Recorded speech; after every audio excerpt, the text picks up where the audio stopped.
अस्सलाम वालेकुम। आज 5 बजे में खुश आमदीद। मैं हूँ मोनिस रजा और मैं हूँ आपके साथ मिस बलाकारी। हेडलाइंस आपने मुलाहिजा के बुलेटिन में करेंगे बाकायदा आगाज और इस्लामाबाद आपको बराह रास्त चलते हैं। मुस्लिम लीग नून के रहनुमा राना सनाउल्लाह इस वक्त प्रेस कॉन्फ्रेंस कर रहे हैं। यहाँ पे आने के बाद हर डिस्ट्रिक्ट अपना अलहदा कैंप लगाएगा और अपने जो सूबाई हल्के हैं उनको रोटेट भी करेगा ताकि लोगों को बेजा थकन भी ना हो और ये सिलसिला जो है ये बड़ी कामयाबी के साथ जो है वो चलता रहे। और जितने दिन पीडीएम की सरबराही जो मीटिंग है या जो सरबराही कमेटी है उसका फैसला होगा उसके मुताबिक हम यहाँ पे इंशाअल्लाह ताला ये भरपूर लॉन्ग मार्च और भरपूर जो है वो धरना देंगे। और एक बात ये सुन लें कि पार्टी का कोई ओहदेदार उसकी खाक कोई हैसियत भी क्यों ना हो जो इस्लामाबाद में मुस्लिम लीग नून के रहनुमा राना सना इस वक्त खिताब कर रहे हैं, जिसका कुछ हिस्सा आपको दिखाया। ठट्टा में जगह जगह उबलते गटर शहरियों के लिए दर्द सर बन गए हैं। डॉक्टर गली ठट्टा में 2 फीट पानी जमा हो गया। बच्चों को भी गंदे पानी से गुजरकर स्कूल जाना पड़ता है। सफाई पर मामूर बल्दिया का अमला नजर नहीं आता है। तफसीलात जानते हैं आज उसके नुमाइंदे अमरलाल से। जी अमरलाल। बिल्कुल, ठट्टा शहर जो 1 लाख से ज़ाहिद आबादी रखने वाला एक बड़ा शहर है। ये डिस्ट्रिक्ट सिंध का वाहिद डिस्ट्रिक्ट है जिसकी तारीखी हैसियत है, लेकिन करोड़ों रुपए बजट रखने के बावजूद इस शहर की हालत दिन ब दिन खराब होती जा रही है। यहाँ से जो मुंतखब नुमाइंदे हैं उनको भी पता ही नहीं पड़ता कि इस शहर का क्या हाल है। ये नुमाइंदे मुंतखब होकर असेंबली तक तो पहुँचते, वहाँ आरामी करते रहते हैं, लेकिन शहर की हालत इंतहाई खराब होती जा रही है। म्यूनसिपल कमेटी में 400 से ज़ाहिद मुलाजमीन काम करने वाले, लेकिन शहर में एक भी नजर नहीं आते। वो कहाँ काम करते हैं ये कुछ पता नहीं है। शहर की गली मोहल्ला जो 8 वार्ड पर मुश्तमिल है मुकम्मल तौर पर गंदगी के लपेट में है। इस वक्त मैं जिस गली में मौजूद हूँ ये भी 1 से 1.5 फुट पानी वहाँ खड़ा है और बराबर में 2 स्कूल भी है। यहाँ से जो बच्चे स्कूल के गुजर कर ही गंदे पानी से जो स्कूल में जाते हैं उनकी हालत भी खराब होती जा रही है।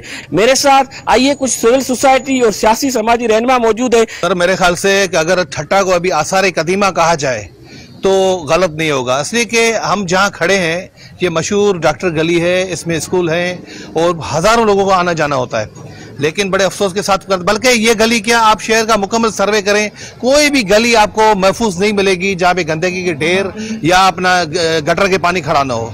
यहाँ के मुंतखब नुमाइंदे जो है वो इलेक्शन के टाइम में वोट लेने तो आते हैं, लेकिन उसके बाद उनको पता नहीं होता है। सही म्यूनसिपल की ये हालत है कि 400 मुलाजिमीन हैं जिनसे 200 मुलाजिमीन घर बैठे सैलरी ले रहे हैं और आपको वो नौशर फेरोज, नवाब शाह, लाड़काना के एम्प्लॉय मिलेंगे जो कभी सिर्फ एक सैलरी लेने के लिए ठट्टा शायद आते हो या उनको सैलरी वहीं मिलती हो। लेकिन बड़े अफसोस के साथ है कि यहाँ पे सबको पता है कि 200 मुलाजिमीन घर बैठ के सैलरी ले रहे हैं, लेकिन किसका कितना हिस्सा है वो उन्हीं को पता है। लेकिन ठट्टा शहर की हालत दिन ब दिन बहुत ख़राब होती जा रही है। भाईजान, इस मोहल्ले को तकरीबन 1 माह गुजरने वाला है। इसकी हालत इंतहा ख़राब है। यहाँ पे स्कूल के बच्चे भी पढ़ते हैं, उनको शदीद मुश्किलात का सामना करना पड़ता है। स्कूल के ड्रेस वगैरह वो भी ख़राब हो जाती है और कई बीमारियां ने अभी तो जन्म ले लिया है। मगर नाहिल हुक्मरान जो हमारे हैं, हमारे ऊपर मुसल्लत किए गए हैं, उनको पता नहीं है तो वोट की अहमियत क्या होती है। मगर वो सिर्फ अपने पैसे के बलबूत पे जो सवार है, उनको पता है कि लोगों को या वोटरों को कैसे खरीदा जा सकता है। तो ये खरीदा फरोख्त ये तो ख़त्म होगी नहीं जब तक ये करप्शन का सिस्टम जारी रहेगा। तो शहर की तो यही तो हालत होगी। ये आप जिस गली में इस वक्त हम मौजूद हैं, आप आए हैं, आरटीवी वालों का शुक्रिया कि वो यहाँ पर पहुँचे हैं। ये एक अहम गली है। यहाँ पर तमाम जितने भी डॉक्टर्स हैं वो इस गली में रहते हैं और दीगर इलाकों से जो हैं वो मरीज जो हैं अपने इलाज के लिए आते हैं। लेकिन अफसोस का मकाम ये है जहाँ पर गंद के ढेर हो वहाँ पर आने वाले मरीजों का इलाज भी किस तरह से किया जा सकता है वो यकीनन इस चैनल के जरिए लोग भी देखेंगे और हमारे हुक्मरान भी देखेंगे। और जब से बल्दियाती निज़ाम खत्म हुआ है, बल्दियाती निज़ाम खत्म होने के बाद एडमिनिस्ट्रेटर जो मुकर्रर किए गए हैं उसके बाद जो है शहरों की हालत जो है वो इंतहाई खराब हो गई है। ठट्टा शहर एक तारीखी शहर की हैसियत रखता है, लेकिन ठट्टा शहर की सिर्फ डॉक्टर गली में जहां पर आपको 1.5 से 2 फुट पानी नजर आ रहा है, उसके साथ साथ पूरा ठट्टा जो है उसके तमाम वार्ड जो हैं वो गंदगी के ढेरों में तब्दील हैं। यहाँ पर शहर में रहने वाले जो लोग हैं उनके छोटे छोटे बच्चे जो हैं वो मुख्तलिफ बीमारियों में मुब्तला हो रहे हैं। उनको जो है इस वक्त जो एक तो गर्मी की मौसम है उसमें मच्छर में भी इजाफा हो रहा है, जिसकी वजह से गंदे पानी खड़ा होने से मच्छर भी काट रहे हैं उनको और बच्चे भी बीमार हो रहे हैं। उसके साथ साथ जिल की बीमारियों में भी वो मुब्तला हो रहे हैं। तो हम हुक्मरानों से कहना चाह रहे हैं कि खुदा के वास्ते कम से कम वहां पर आप लोग सफाई करवाएं जहां पर हमारे छोटे छोटे से नन्हे से बच्चे जो हैं तालीम हासिल करने के लिए जाते हैं, जहां पर हम मौजूद हैं, जहां पर ये गंदा पानी मौजूद है। उसके साथ में 2 प्राइवेट स्कूल हैं, वहां पर सैकड़ों बच्चे जो हैं वो तालीम हासिल करते हैं। यकीनन ये बच्चे जो हैं गंदे पानी से गुजरकर अपने घरों की तरफ जाते हैं। तो हम हुक्मरानों से गुजारिश करते हैं कि खुदा के वास्ते ठट्टा शहर पर रहम करें और उस गंदगी से जो है ठट्टा के शहरियों को निजात दिलाया। ठट्टा के शहरी और सिविल सोसाइटी इनका यही कहना है कि जब बलदियाती निजाम का खात्मा हुआ तो ठट्टा सिटी की चार्ज एडमिनिस्ट्रेटर के हवाले से डिप्टी कमिश्नर ठट्टा को हवाले कर दी गई थी, लेकिन उसको अगस्त का महीना जो आज उसको 6 महीने मुकम्मल हो चुके हैं, लेकिन वो एडमिनिस्ट्रेटर आज तक ठट्टा के किसी भी बाजार या गली का मुआयना करने नहीं पहुंचे हैं कि सूरत हाल क्या है ठट्टा शहर की। लेकिन आपके सामने ठट्टा मुकम्मल तौर पर तबाह और बर्बादी की तरफ है। करोड़ों रुपए कहां जा रहे हैं ठट्टा शहर पर? न कोई तरक्की तो नहीं हो रहा है, काम तो नहीं हो रहा है। कम से कम ठट्टा जो शहर है उसकी सूरत हाल को बेहतर बनाने के लिए, सफाई के निजाम को बेहतर बनाने के लिए इंतजामिया को, मुंतखब नुमाइंदों को इस वक्त ठट्टा पर रहम करना चाहिए और सफाई सूरत हाल को बेहतर करना चाहिए। जलालपुर पीरवाला में सीवरेज का पानी शहर से बाहर निकलने वाले डिस्पोजल नकारा होने के बायस इंतजामिया ने सीवरेज का पानी आबादी में छोड़ दिया है। मजीद जानते हैं मुजफ्फर आयास ताहिर से। जी मुजफ्फर। इस वक्त मौजूद हूँ जलालपुर पीरवाला में। महकमा पब्लिक हेल्थ की मुबैना गफलत के बहस चक 86M में करोड़ों रुपए मालियत का सेवरेज का गंदा पानी शहर से बाहर निकालने वाला डिस्पोजल का मंसूबा खटाई में पड़ गया है। डिस्पोजल नकारा होने के बहस इंतजामिया ने सेवरेज का गंदा पानी आबादी के करीब कई फुट गहरे गढ़ों में छोड़ दिया है, जो अहले इलाके के लिए वबाल जान बन चुका है, जो किसी बड़े हादसे का मौजब बन सकता है। जबकि इन गढ़ों में गंदे और बदबूदार पानी के जमा होने से बच्चे मुख्तलिफ बीमारियों में मुब्तला होने लगे हैं और मच्छरों की जलगार और बदबू ने इलाका मकीनों की जिंदगियां अजीरन कर रखी हैं। मजीद कुछ शहरियों से भी जानते हैं कि इस हवाले से वो क्या कहते हैं। सर छोटे छोटे बच्चे, हमारा बच्चा डूब रहा था, हम काम के ऊपर गए हुए थे, अभी आए काम छोड़ के हमने बच्चे को निकाला है। पानी वो गड्ढे में छोड़ना था, उसने ये खड्डे में छोड़ दिया। सारे छोटे छोटे बच्चे, हम बहुत गरीब लोग हैं, तंग हैं बहुत। ये दुब्बा जरा बिल्कुल भरी ना है, इन्हें हक बन रहा है कमेटी ने आज ये पानी बाहर कढ़न और जरा बाहर की बजाय और जरा है और बंद अंदर पानी आना पे।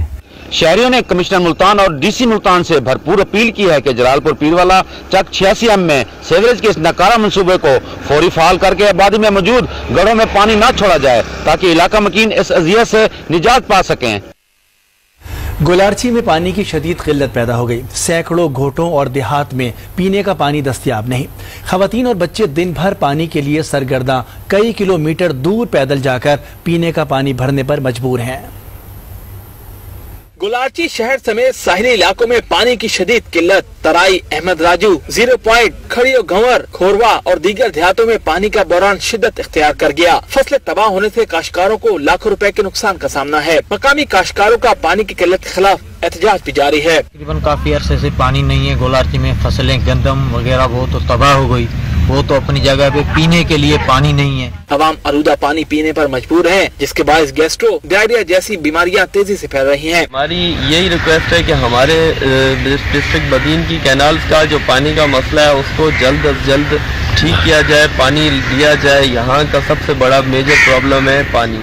शहरियों ने आला हुकाम से मुतालबा किया है कि साहिली इलाकों में पानी की किल्लत का नोटिस लिया जाए। चुनिया के करीब छांगा मांगा में गुज़श्ता 2 रोज में कुत्ते के काटने से 3 बच्चों समेत 8 अफराद शदीद जख्मी हो गए हैं। शहरियों ने कुत्ता मार मुहिम शुरू करने का मुतालबा कर दिया है। मजीद आमिर नकवी की रिपोर्ट में।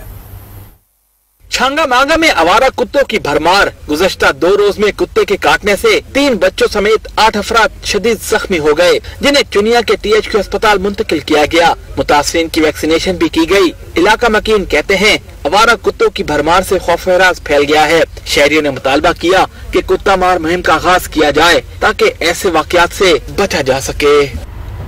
कनकोट वोकेशनल गर्ल्स स्कूल के तामीराती काम में ताखीर की खबर आज न्यूज पर चलने के बाद सिंध हुकूमत हरकत में आ गई है। मंसूबे के लिए फंड जारी कर दिए। तफसीलात जानते हैं नुमाइंदा आज न्यूज हुजूर बख्श से।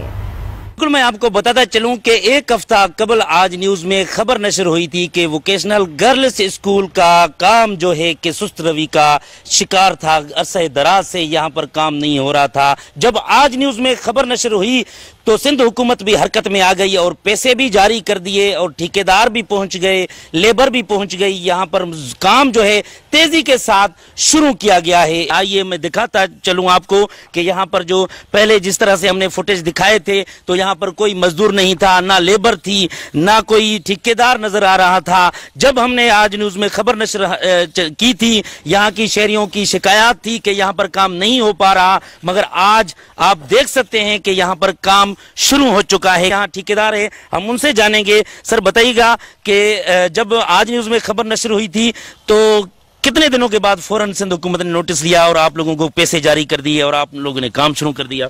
जैसा कि ये काम 2 साल से तकरीबन बंद पड़ा था, उसके बाद जब ये आज न्यूज़ पे खबर नशर हुई तो फौरन सिंध हुकूमत हरकत में आ गई। फिनांस सेक्रेटरी को बुलाया, एस्टेट डिपार्टमेंट के MD को बुलाया और उन्होंने फंड्स जारी किए और विदिन 1 हफ्ते में हमें यहाँ भेजा और हमने अपना काम शुरू कर दिया है। और इंशाल्लाह हमारी ये कोशिश रहेगी कि 1 साल के अंदर हम ये काम दिन रात करके पूरा करेंगे। आज न्यूज बना अवाम की आवाज, वो बच्चियां जो इस स्कूल में हुनर का काम सीखेंगी और वो जो है अपने मुस्तकबिल का में गुजारा कर सकेंगी, अपने बच्चों का गुजारा कर सकेंगी। आज उस स्कूल का काम शुरू हो चुका है। ये तमाम जो लेबर है यहाँ पर काम कर रही है, दिन रात काम कर रही है। आज न्यूज की खबर का नोटिस हुआ है और ठेकेदार के मुताबिक उन्होंने कहा है कि 1 साल के अंदर इस तामीराती काम को मुकम्मल किया जाएगा।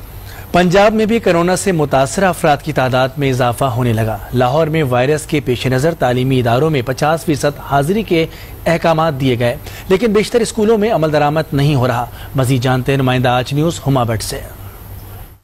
पंजाब भर में कोरोना केसेस में उतार चढ़ाव का सिलसिला जारी है और लाहौर का शुमार उन शहरों में होता है जहां पर बताया जाता है कि कोरोना केसेस के पेश नज़र 50% तलबा की तादाद जो है वो अभी तक रखी गई हुई है। लेकिन हम लोग देख रहे हैं निजी तालीमी इदारे जो है वो इसके ऊपर अमल दरामद नहीं कर रहे हैं, ना तो SOP का ख्याल रखा जा रहा है बल्कि उनको नजरअंदाज किया जा रहा है। वालिदैन है वो बाहर मौजूद हैं, उनसे मैं जानती हूँ। सर बताइएगा, आपको क्या लगता है कि ये जो अंदर SOP के बारे में बार बार कहा जाता है उसके ऊपर कोई अमल दरामद हो भी रहा है कि नहीं? जिस तरह होना चाहिए मुझे नहीं लगता कि उस तरह से उसके ऊपर अमल दरामद हो रहा है। बच्चों को जब भेजते हैं आप तो कितना खौफजदा होते हैं? बच्चे कैरियर होते हैं, वो खुद पेशेंट नहीं होते but they carry that infection. तो छोटे स्कूलों के लिए तो मैं यही कहूँगी कि वहाँ पे SOPs का बहुत ज़्यादा ख्याल करके और ऑनलाइन ही अगर कर दी जाए तो वो बेहतर है। ओवरऑल अगर हम लोग देखें स्कूलों में भी इंतजामात के हवाले से गवर्नमेंट स्कूलों की तरफ से बार बार कहा जाता है कि वहाँ पर इंतजामात मुकम्मल किए जा रहे हैं, लेकिन प्राइवेट स्कूल जो हैं उसके ऊपर इक़दाम जो हैं करने की जरूरत है और सख्ती किए बगैर जो है ये कोरोना वायरस को खत्म बिल्कुल नहीं किया जा सकता। जो हुकूमत की तरफ से भी सख्ती करने की जरूरत है और इंस्टीट्यूशंस जो हैं वो खुद भी इसके ऊपर इंतजामात को कभी तौर पर बेहतर बनाएं ताकि जो बच्चे हैं उनकी जिंदगी भी महफूज रह सके और टीचर्स जो हैं वो भी महफूज हों। फैसलाबाद का रुख करेंगे। फैसलाबाद में SOPs पर अमल दरामद न होने से कोरोना मरीजों की तादाद फिर बढ़ने लगी है। बढ़ते केसेस से स्कूल जाने वाले बच्चों के अहले खाना भी परेशान है। मज़ीद जानते हैं आज उसके नुमाइंदे अजीम शहजाद से। फैसलाबाद में एक बार फिर से कोरोना से मुतासरा मरीजों की तादाद बढ़ने लगी है, जिसकी बड़ी वजह जो है वो शहर के बाजारों, स्कूलों, मैरिज हॉल और दीगर अवामी जगहों पर बेशतर शहरी जो है वो SOPs पर अमल नहीं कर रहे। सिर्फ इक्का दुक्का शहरी ही नज़र आ रहे हैं जिन्होंने जो मास्क का इस्तेमाल कर रहे हैं। जब बेशतर शहरी जो है वो ना तो मास्क का इस्तेमाल कर रहे हैं और ना ही सोशल डिस्टेंस को मेंटेन किया जा रहा है, जिसकी वजह से मरीज तादाद जो है वो बढ़ रही है। पिछले 24 घंटों में मजीद 74 अफराद कोरोना वायरस का शिकार हुए हैं और 3 अफराद जो है वो जान की बाजी भी हार चुके हैं। दूसरी जानब स्कूल इंतज़ामिया और जो मकामी इंतज़ामिया है उनकी जानब से भी चेक एंड बैलेंस जो है वो नहीं है, जिसकी वजह से बेशतर बच्चे जो है वो बगैर मास्क के ही स्कूल में जा रहे हैं। तो वालिदैन का कहना है कि इंतज़ामिया को इस पर जो है सख्ती से अमल दरामद करवाना चाहिए और स्कूलों में बच्चों की तादाद जो है उससे भी कम करवाया जाए। मुल्तान में भी कोरोना वायरस से बचाव की एहतियाती तदाबीर को मुकम्मल तौर पर नजरअंदाज कर दिया गया। नेशनल अस्पताल मुल्तान में मजमूई तौर पर 460 अफराद जान की बाजी हार चुके हैं। इसी पर मजीद तफसीलात हासिल करेंगे। नासिर जहीर हमारे साथ मौजूद हैं। जी नासिर बताइएगा। बिल्कुल, मुल्तान में जनूबी पंजाब में कोरोना के वार जारी हैं। कोरोना वायरस का शिकार होकर अभी तक नेशनल अस्पताल मुल्तान में जो मजमूई तौर पर अमवात की तादाद है वो 460 है और अभी भी 24 अफराद जो है वो आइसोलेशन वार्ड के अंदर मौजूद हैं, जबकि 22 अफराद जो है 22 की अफराद की हालत जो है वो तशवीशनाक भी बताई जा रही है। इसी तरह कोरोना SOPs के हवाले से अगर बात की जाए तो कोरोना SOPs की खिलाफ वर्जियाँ जो है वो जारी हैं। अभी तक कोरोना SOPs पर अमल दरामद जो है बिल्कुल नज़रअंदाज कर दिया गया है। कोरोना SOPs के ऊपर अमल दरामद देखने में नज़र नहीं आ रहा। वो आम मार्केट्स हो, बाजार हो, सरकारी दफातर हो या पब्लिक ट्रांसपोर्ट हो, वहाँ पर कोरोना SOP जो कि पहले हम देख रहे थे कि समाजी फासले को मद्देनजर रखा जा रहा था और उसके साथ साथ जो मास्क का इस्तेमाल किया जा रहा था। अब ना ही ट्रांसपोर्टर्स हजरात की जाने से कोरोना SOPs के ऊपर अमल दरामद किया जा रहा है। इस्लामाबाद में मुस्लिम लीग नून का जनरल वर्कर्स कन्वेंशन मुस्लिम लीग नून की नायब सदर मरियम नवाज इस वक्त खिताब कर रही हैं। कायदे पाकिस्तान मुस्लिम लीग नून हमारा सबका फख्र जनाब मोहम्मद नवाज शरीफ साहब, शहबाज शरीफ साहब और हमजा शहबाज शरीफ साहब आज हम में मौजूद नहीं हैं, लेकिन मैं उनको भी मुखातिब करना चाहती हूं। और राजा जफरुल हक साहब, जनाब इसहाक डार साहब, मुस्लिम लीग नून के चारों सूबों की क़यादत, गिलगित बल्तिस्तान की क़यादत, आज़ाद जम्मू कश्मीर की क़यादत, सीनियर लीडरशिप जो स्टेज के ऊपर है और स्टेज के नीचे बैठी हैं, मेरे भाइयों बुजुर्गों, नवाज शरीफ के शेरों अस्सलाम अलैकुम और नवाज शरीफ की शेरनियों अस्सलाम अलैकुम। आप सबकी मोहब्बत का, शफकत का, आपने जो मरियम नवाज शरीफ को, अपनी बेटी को, बहन को इज्जत दी, मान दिया, मैं तहे दिल से, दिल की गहराइयों से मैं झुका के शुक्रिया अदा करती हूं। और सब जो हमारे कायदीन नीचे बैठे हैं, हमारे वर्कर्स, मियां साहब के सिपाही, मैं सबको मैं शुक्रिया भी अदा करना चाहती हूं।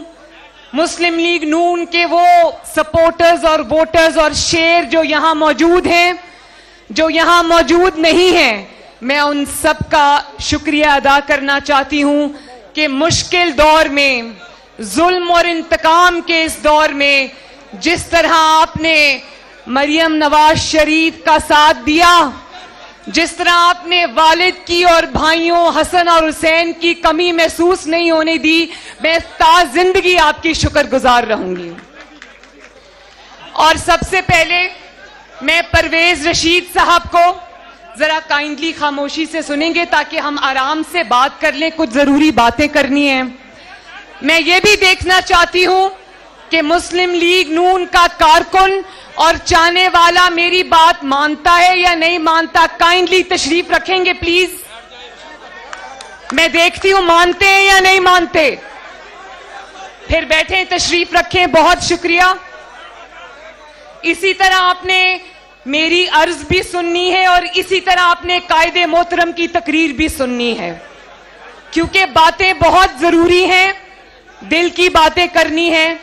मैं परवेज रशीद साहब से मुखातिब होकर पाकिस्तान मुस्लिम लीग नून के हर सपोर्टर, हर रहनुमा की जानिब से मैं उनको दरख्वास्त करती हूं कि जिस तरह उनको जुल्म और इंतकाम का निशाना बनाया गया, मैं उनसे ये दरख्वास्त करती हूं कि मेरी जगह स्टेज पर आकर बैठें प्लीज। परवेज रशीद साहब तशरीफ लाइए।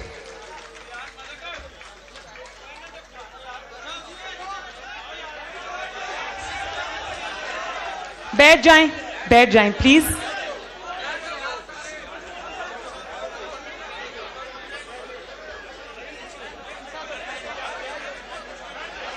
परवेज रशीद साहब को मैं मुस्लिम लीग नून की जानिब से ये कहना चाहती हूं कि भले आपके साथ जुल्म हुआ, ज्यादती हुई, फाउल प्ले हुआ, आपको नवाज शरीफ का साथ देने पर, आइन और जमहूरियत के लिए आवाज उठाने पर भले ही आपको नाअहल कर दिया गया, लेकिन मुस्लिम लीग नून इंशाअल्लाह ताला आखिर तक आपके साथ खड़ी रहेगी। इसी तरह हमारे जिस भी कारकुन के साथ जिस भी लीडर के साथ ज्यादती होगी, जमात और लीडरान इंशाअल्लाह ताला उनके साथ खड़े होंगे। मेरे शेरों और शेरनियों, मैं दिल की गहराइयों से आपको मुबारकबाद पेश करना चाहती हूं। मैं इस बात की मुबारक पेश करना चाहती हूं कि आपको कोई डरा नहीं सका। मैं इस बात की मुबारक आपको पेश करना चाहती हूं कि आपको कोई धमका नहीं सका। मैं इस बात की आपको मुबारकबाद पेश करना चाहती हूं कि कोई आपको झुका नहीं सका। मैं इस बात की मुबारक आपको पेश करना चाहती हूं कि कोई आपको अपने रास्ते से, आइन के रास्ते से, जमहूरियत के रास्ते से भटका नहीं सका। और मैं इस बात की आपको मुबारक पेश करना चाहती हूं कि कोई आपको अपनी जमात से और अपने महबूब लीडर मोहम्मद नवाज शरीफ से जुदा नहीं कर सका। मैं अपने बेटा, एक मिनट देखो, बात सुने, बैठ जाओ। इकट्ठे नारे लगाएंगे, बड़े मौके आएंगे इंशाल्लाह। जितने हमारे एमएनए साहिबान, मेंबर्स नेशनल असेंबली यहां पर मौजूद हैं, मैं सबको दोनों हाथ उठा के खराजे तहसीन पेश करना चाहती हूं कि हमारे 83 के 83 अरकान ने नवाज शरीफ के बयानिए पर लब्बैक कहा और तमाम अरकान ने नवाज शरीफ की साहब के कहने पर, जमात के कहने पर डिसिप्लिन का मुजाहरा किया और यूसुफ रजा गिलानी साहब को वोट डाला। तो मैं आप सबको शाबाश भी देना चाहती हूं, आपका शुक्रिया भी अदा करना चाहती हूं। देखें, पाकिस्तान ने बहुत कड़ा वक्त भी देखा है, हमने डिक्टेटर्स भी देखे हैं, आमरों का दौर भी देखा है, लेकिन जुल्म और इंतकाम और जबर और धौंस और धांधली और जो दौर हमने अब देखा है, जिस दौर से पाकिस्तान अब गुजरा है, और जो जुल्म और इंतकाम इन्होंने बेहिसी और ढिठाई के साथ किया है, उसकी मिसाल 73 सालों में नहीं मिलती। लेकिन आफरीन है पाकिस्तान मुस्लिम लीग नून के ऊपर, स्टेज पर बैठे हर लीडर के ऊपर, हर जमात के कारकुन के ऊपर, कि उन्होंने नवाज शरीफ का सर झुकने नहीं दिया। इनका ख्याल था कि नवाज शरीफ जैसे अवामी वजीर आजम को एक झूठे इकामे पर ये उठाकर इक्तदार से बाहर फेंकेंगे तो पाकिस्तान मुस्लिम लीग नून टूट जाएगी। इनका ख्याल था कि पनामा जैसे झूठे मुकदमे में, जिसकी गवाही खुद जजेस देकर गए हैं कि नवाज शरीफ के साथ जुल्म हुआ, ज्यादती हुई, हमने झूठे, ये सोच रहे थे कि नवाज शरीफ को उन झूठे मुकदमों में सजाएं देकर और जेलों में फेंककर हम मुस्लिम लीग नून को तोड़ लेंगे। ये समझते थे कि शहबाज शरीफ को, हमजा शहबाज को, मरियम नवाज को, शाहिद खान अब्बासी साहब को और साद रफीक साहब को, एहसन इकबाल साहब को, और ये जो कामरान माइकल साहब हैं, ख्वाजा आसिफ साहब को, सलमान रफीक साहब को, मिफ्ता इस्माइल साहब को, हनीफ अब्बासी साहब को, राना सनाउल्लाह शेर पंजाब को, राजा कमरुल इस्लाम को, हाफिज नोमान साहब को, मुदस्सिर कयूम नारा को, लंबे नाम है। ये सोचते थे कि इनको जेलों में झूठे मुकदमात में डालकर हम मुस्लिम लीग नून को तोड़ लेंगे। लेकिन अल्लाह ताला की लाठी बड़ी बेआवाज है या नहीं? इस सब के बावजूद अल्लाह ताला के फजलो करम से मुस्लिम लीग नून नहीं टूटी। मुस्लिम लीग नून का एक भी कारकुन, वोटर, लीडर नहीं टूटा, और मुस्लिम लीग नून को तोड़ने वाले खुद टूट रहे हैं।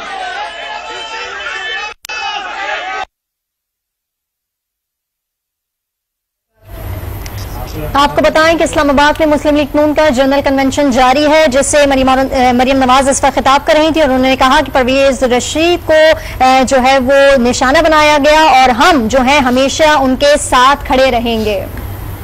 कि हर कारकुन ने उस बयानिए का बोझ उठाया, शाबाश, ना सिर्फ उसका बोझ उठाया बल्कि उसकी इज्जत रखी, उसका मान रखा। और आज अल्लाह ताला के फजलो करम से नवाज शरीफ के बयानिया आज उसका पूरे पाकिस्तान में बढ़ रहा है। आज नवाज शरीफ का बयानिया रेडी वाला भी वही बोल रहा है, कारोबार वाला भी वही बोल रहा है, ताजिर भी वही बोल रहा है, सनतकार भी वही बोल रहा है, सियासी जमातें भी वही बोल रही हैं, घर की खवातीन भी वही बोल रही हैं। बाकी सब बयानिए झूठे बयानिए अपनी मौत आप मर गए। और एक बयानिया जो सर चढ़ के बोल रहा, उसका क्या नाम है? वोट को इज्जत दो।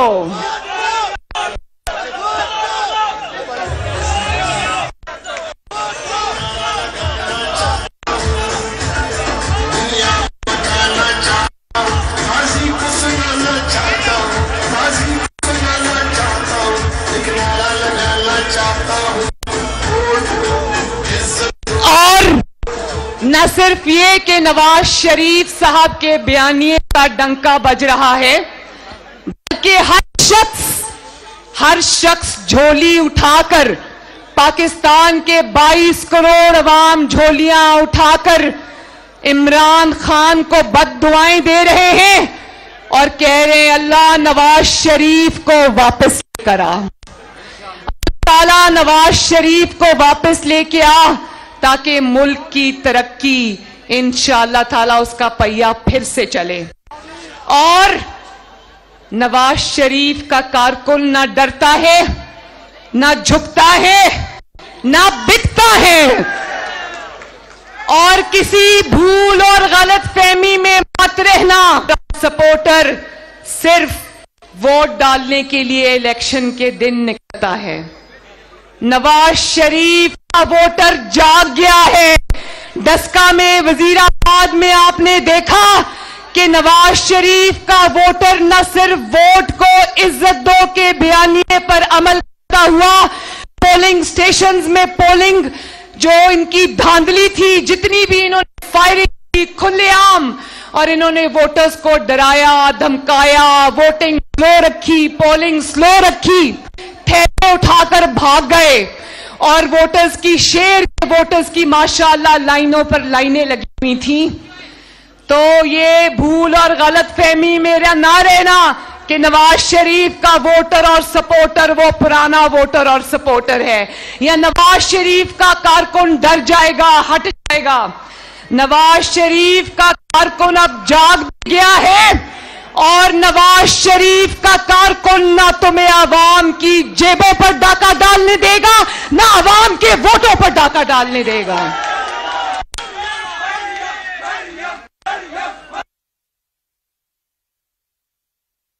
बताएं कि इस्लामाबाद में मुस्लिम लीग नून का जनरल कन्वेंशन जारी है। मुस्लिम लीग नून की नायब सदर मरियम नवाज खिताब कर रही थी। उन्होंने कहा कि पाकिस्तान ने बहुत कड़ा वक्त भी देखा है, तमाम अरकान ने नज़्मो ज़ब्त का मुजाहिरा किया है। उनका ख्याल था कि नवाज शरीफ को बाहर भेजेंगे तो मुस्लिम लीग नून टूट जाएगी।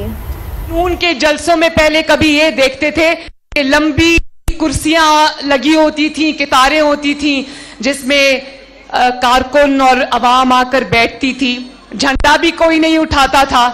आज मुझे किसी भी जलसे में, किसी भी रैली में ना कोई स्टेज नजर आया, ना कोई कुर्सी नजर आई। अगर नजर आई तो नवाज शरीफ का कारकुन नजर आया, अवाम नजर आई, शेर नजर आया। नवाज खिताब कर रहे हैं। उन्होंने कहा कि मुस्लिम लीग को तोड़ने वाले आज खुद टूट गए हैं। खबरें और भी शामिल करेंगे, लेकिन ब्रेक के बाद। आप देखते रहिए आज न्यूज।